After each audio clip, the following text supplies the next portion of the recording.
Let's dive in for a quick overview of this Les Paul Junior copy from IYV.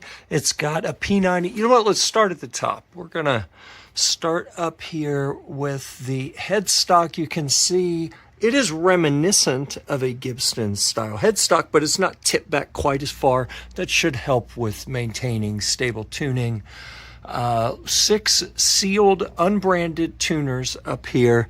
This kind of looks like a bone nut. Maybe it's some sort of hard plastic. I'm not sure about that.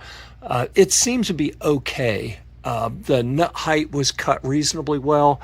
The frets are the nickel silver or nickel steel frets, and I haven't had to do anything to them, which is kind of unusual. On an inexpensive guitar like this, you expect that you're going to have to get your sanding block out and maybe run up and down the edge to smooth it off. I actually didn't have to do that at all on this. All the frets are fine, and the edge of the fretboard is not aggressively rolled, but it's actually rolled a bit, which makes it significantly more comfortable than you might expect.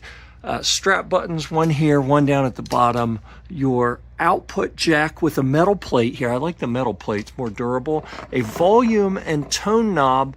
Here is a compensated wrap bridge tailpiece kind of combination, and you can undo this little Allen screw and shift your G and B strings if you need to for intonation. I haven't needed to do that. And there are also some little set screws on here that you can use to change the cant a little bit if you need to. So you have a lot of adjustability to get your intonation correct, which is often a concern with wrap tailpieces. This came almost perfectly intonated, and I just needed to make very, very slight adjustments, and everything was fine. So they call this a P90. I don't know enough about pickups to tell you if it's a real P90 or not, but I can tell you it sounds pretty good. A little bit of a scratch guard here. Beautiful paint. This, I think, is what they generally call a TV yellow. TV, like television. There's a whole history about that you can go read about.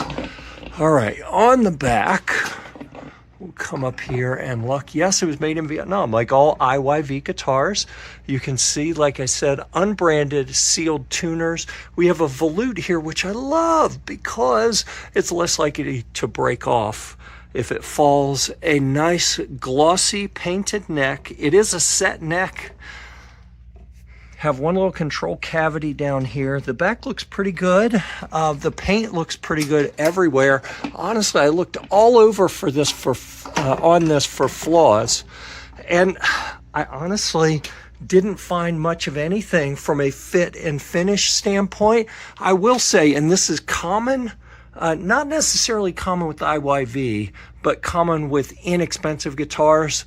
1 or 2 of these tuners probably need to be replaced. And I say that. I am very, very slow to recommend replacing tuners. Most tuning stability problems that people mention on cheap guitars are a nut that's not cut well. There are a couple that they bind and it feels like there's a gear kind of binding up inside. Tuners are pretty inexpensive. I'm going to try dripping some oil in them and see if that helps first. But they're usable. They just don't feel great. Anyhow, for the money, for the price point this is in, this is one of my favorite guitars. It showed up yesterday. I played it for like 4.5 hours last night. Absolutely insane. The value in this guitar. I am really digging it. Please subscribe and check out our Guitar Deals group on Facebook. The link's in the bio.